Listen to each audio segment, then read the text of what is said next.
Hello everyone! What's up? For today's video pala, dahil tulog nga si Isabella, I have the opportunity na naman si Inday Maria para gumawa ng kahit konting bagay na magpapasaya sa akin, diba? Nakikita nyo naman yung cabinet na yan dyan. Empty. At hindi ko alam kung paano ko i-design or saan ko ilagay or paano ang gagawin ko. Kaya today may naisip ako para bigyan naman to ng kulay. Kaya samahan niyo ako para ayusin to. Let's see kung maganda. First natin na gagawin is pupunasan natin para naman malinis bago natin lagyan ng design or lagyan ng mga books. Tingnan natin mamaya resulta. Pakita ko pala sa inyo ang aking baby na natulog dyan. Ang mama na nagpa-vlog. Kaya let's do this!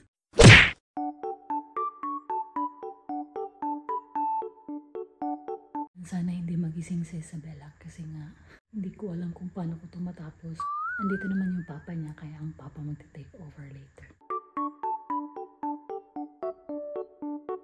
Yun yung first thing na ilalagay natin at ito nakita ko lang sa tabi-tabi.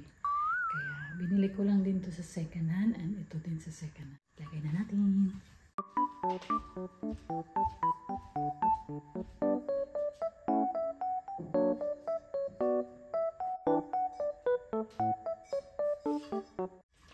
Medyo hindi siya kasya doon. Kaya ito na nga siya. Hindi siya magkakasya doon sa cabinet natin. Kaya puputulan natin konti para magkasya siya. So ayan. Medyo mahina yung boses ko ngayon kasi nga andyan lang si Isabella natutulog. Ayaw ko namang magising siya habang hindi ko pa natapos to dito. Good luck talaga sa akin. There we go. Magkakasya na ata ito siya. Tatry ko kung magkasya na to. So, ayan. I think okay naman na siya. So, go lang tayo. Next, marami pa tayo dyan. Nakakalat. Let's see. Ito, tinanim ko to at ayan. Lagay natin dyan. May dalawa na. Meron pa tayong isa. Matutumba na siya guys kasi nga sobrang laki na niya. Kaya naman tingnan natin. Ayan. More on greens tayo. So, ayan. Etong mga books pala na nilalagay ko is kay Dong Jürgen to. At binibigay to lagi ng mama niya every year. Kaya maganda din to siya i-keep. Kasi Guinness World Records book. Kaya every year. Si Isabella umiyak.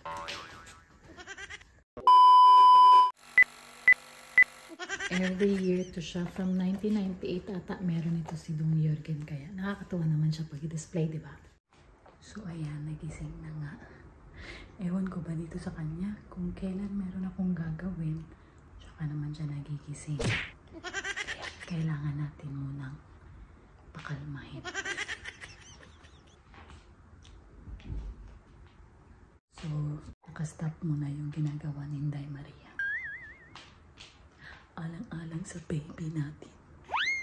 Uunahin muna natin ang baby bagong lahat. Ganon pag nanay ka.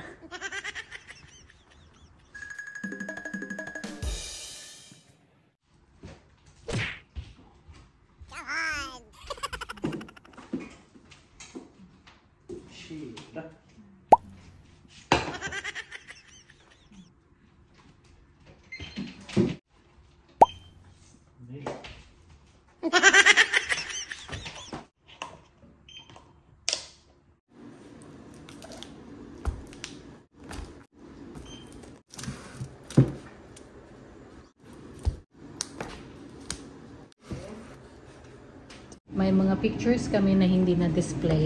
Kaya, i-display ko dyan at least, diba? Kaysa naman nakatago to. Diba, Dong Jürgen? Sabi ko sa kanya, don't make any noise if I'm vlogging.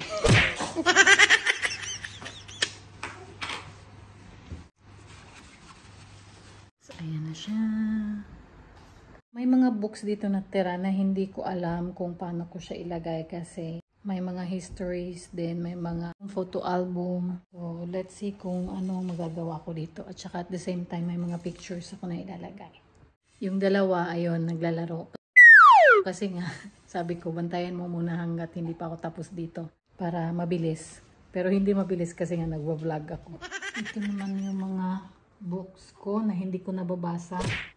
Dahil nga, ganito talaga pag magiging isang ina. Busy ang buhay. So, baka naman mabasa ko na to soon.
Talino ni Dong Jurgen kasi nga, iniwan ko sa kanya yung bata.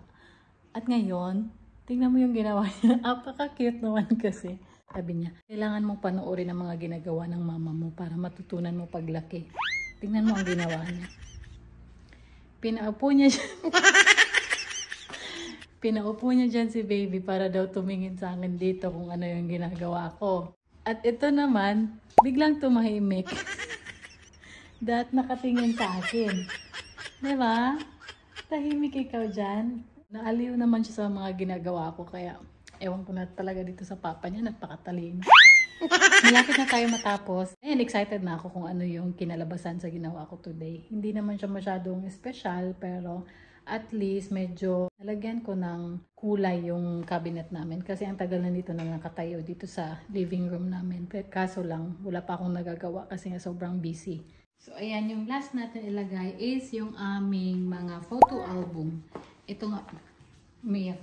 Naririnig nyo si Isabella, pero go lang. Ito naman si Dong Jurgen dati.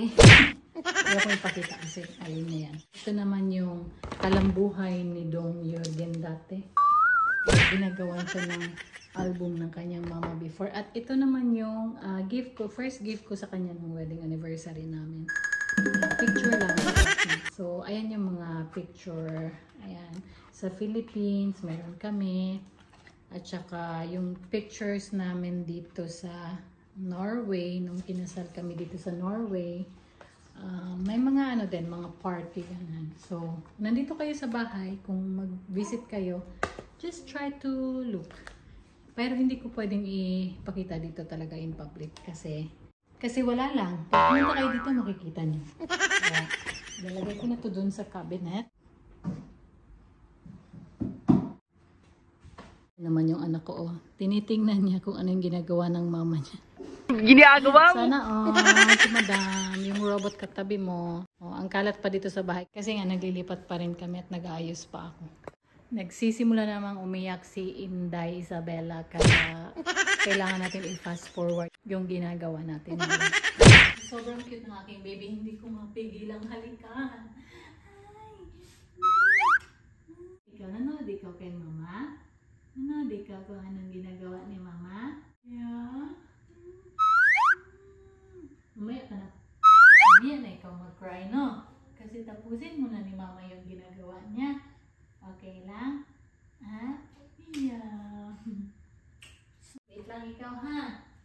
Iisip pa si Mama Bibi anong gagawin ni Mama dito.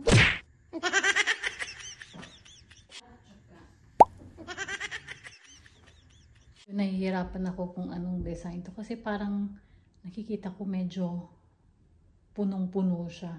Yung ang daming laman. Medyo mahirap din pala mag-design ng mga ganito, no? Pero nakakatuwa. Nag-i-enjoy ako sa mga ganitong bagay. Kasi ito yung favorite ko na ginagawa, yung mga DIY. Hindi naman ako magaling, pero tinatry ko naman yung best ko. Tsaka yung isa doon nakatingin. Hi, Bella! So, laruin muna natin siya saglit kasi umiiyak na ang baby. Gusto niya yan lagi kinakausap siya. Malapit na matapos si mama ha. Wait lang, ikaw no. Kailangan natin laruin konti to kasi pag hindi to siya kinakausap, umiiyak, nabubura yun. Kaya kailangan siya kausapin. Ayan yung favorite niya. Oh, nakasmile na yan. Maganda dito kay Bella. Hindi siya iyakin. Umiiyak lang siya pag na-bored siya or umiiyak lang siya pag gutom siya. Ayan, nagsasalita at tumatawa. Akala niya siya yung kinakausap ko. Ayun, nakakatuwa na siya ngayon kasi nakangiti na palagi, nagsasalita. Akala mo naman naiintindihan. Akala mo naman naiintindihan ni mama yung sinasabi mo at akala mo naman naiintindihan mo yung sinasabi ni mama. Tayo na lang dalawa dito, iniwan ka na naman dito ng papa mo. Ay nako. Nag-lunch pa si Papa kaya dito muna ikaw sa akin. Tinuturuan ko siya. Nakausap ko siya ng Bisaya or Tagalog para naman paglaki niya, alam niya, di ba? Paglaki mo, Bisaya ikaw at saka Tagalog. Hindi ka Norwegian. No, kay Bisaya man si Mama B. Bisaya po gabi. Bisaya ako guys, lumaki ako sa Mindanao. Kaya gustong-gusto ko matuto siya mag-Bisaya kasi nga Bisaya jay. Unsa na lang ang akong mama ug papa mag-istorya siya dito, at least kabalo siya mo sabot ug kabalo siya mo istorya. Dili mahuman-human si Mama B kay lisod B pilingon ng atong kabinet. Hindi talaga matapos yung ginagawa ko pag ganito may nakatingin sa akin yung batang malaki ang mata. May mga bagay din pala ako ditong remembrance from Pisa, Italy. I think 4 years ago or no, 6 years ago na to sa akin yung mga souvenir na ganito. So, nakita ko lang to siya. At ito naman from Amsterdam. At ito naman ay from Amsterdam. May nag-aatsu sa likod ko. Ganon yan siya pala, atsu. Pero hindi yan siya allergy. So, normal lang talaga daw yan sa baby. Nag-i-start na siyang umiyak. Busog naman siya. Napadede ko na tuklang talaga siya. Kinaga ko na lang siya dito. Multitasking na naman tayo, diba? Ganun talaga ang buhay ng nanay. Pag nagpapatulog ako kay Bella, kailangan ko maglakad-lakad. Kasi ayaw niya na ganito siya, nandito siya, na hindi ako naglalakad. Pwede ko naman gawin na dito tinutuloy ko. Kaso mas okay naman kung nakatulog na siya. Kasi para hindi na ako mahirapan. No choice tayo mga Zay. Ganun talaga ang gusto ng baby. Sila na yung boss ngayon. Pero paglaki hindi pwede sa akin ng magiging boss. Sana matapos ko na agad to para struggle ko is tapos na din. Nalibot ko na kayo sa bahay din. Naglalakad ako da. Or siguro tapusin ko na lang to habang karga ko siya. Kasi makakatulog lang din naman siya.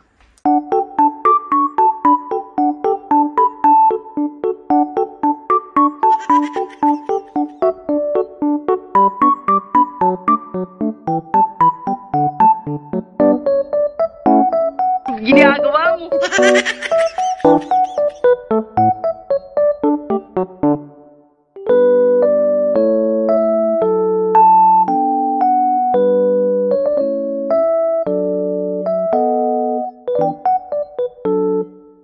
I think okay naman na siya temporarily kasi umiiyak si Bella. Naantok na siya at hindi ko mabigay sa tatay niya kasi may ginagawa din yung tatay niya. Ito na yung design at hindi pa to siya tapos kasi sa utak ko, hindi ganito yung vision ko. Pusin ko na lang siya later or kung makatulog na si Bella kasi nga medyo mahirap kung bitbit ko si Bella habang inaayos ko. Mas okay yung tulog na siya bago ko siya tapusin. So, ayun na, ipapasilip ko sa inyo yung natapos ko for today. Kaya, ito na.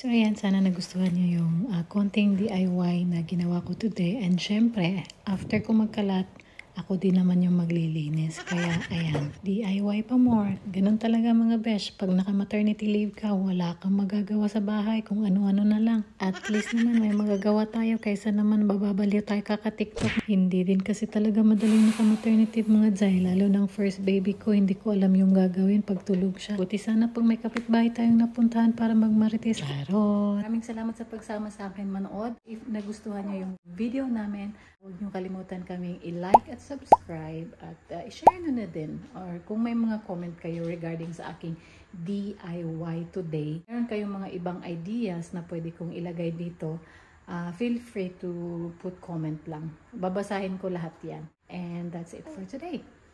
Paalam!